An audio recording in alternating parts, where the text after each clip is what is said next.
You can't do this type of military operations. It's not possible at all. However, the bad news is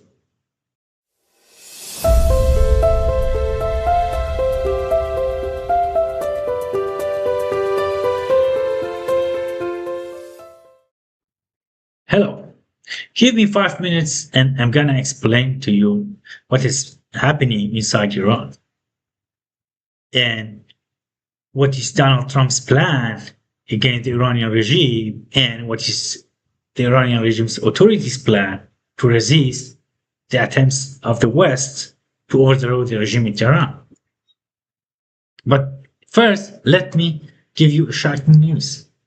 Just 2 days ago, a Kurdish photographer who happened to be a civil rights activist was shot dead in his car along with his mother and his sister.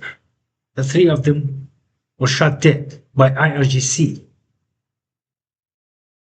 They died immediately.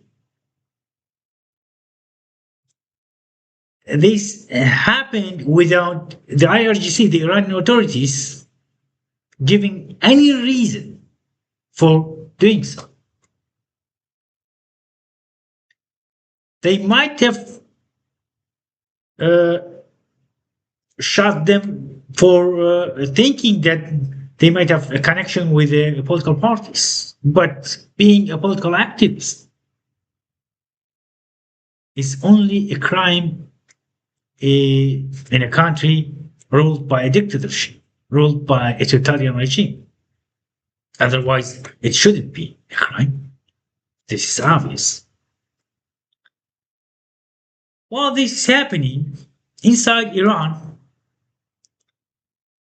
people seems they've been taking action against the regime after a while, a few months of silence, taking silence. Of course, when a country is war-torn, when a country is being ruled, by religious fanatics, by military groups, people can't do anything. Last time when people took to the streets, the regime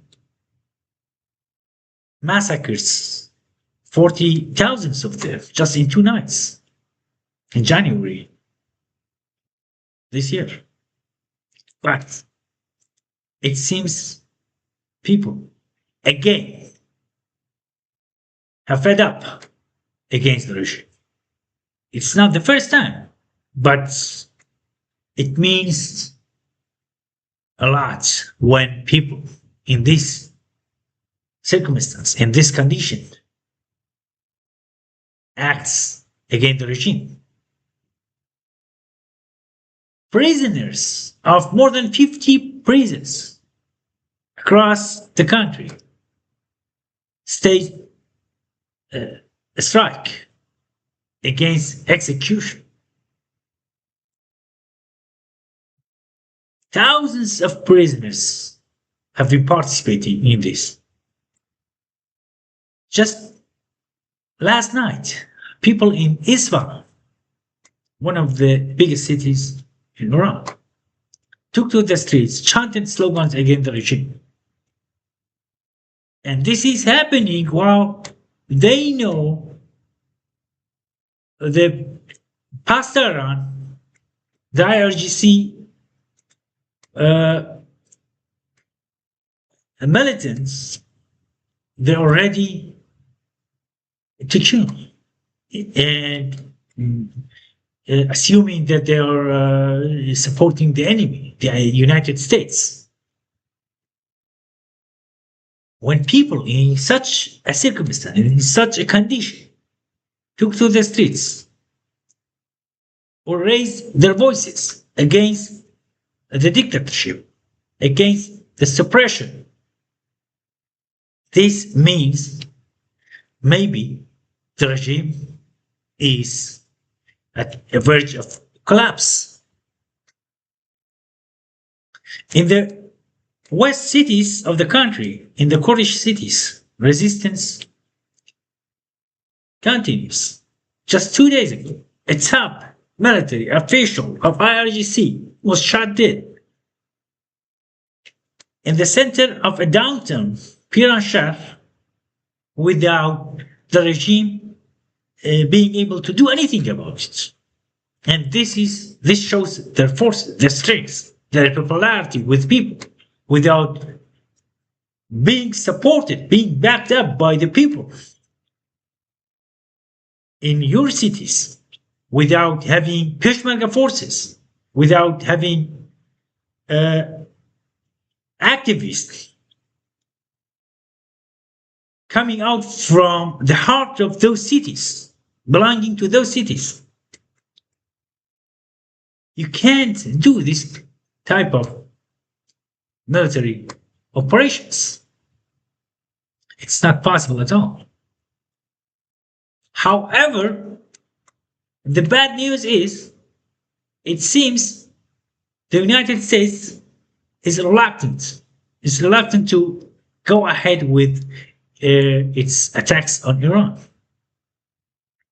This might be for the reason that they want to evaluate the situation, assess the situation further, and have a better picture of the situation. And we know that Benjamin Netanyahu met with Donald Trump just an hour or 2 hours ago. And this is going to be crucial. We will see the result.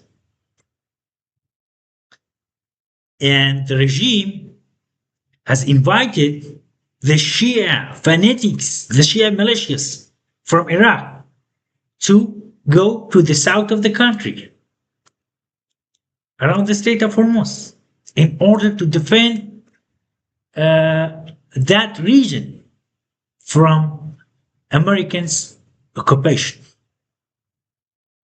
And this means they don't trust the people of that region. They don't trust people inside Iran at all. And they know most of people. Maybe more than 80% of people are against them. And they're looking forward to having a situation to overthrow the regime. We all hope so.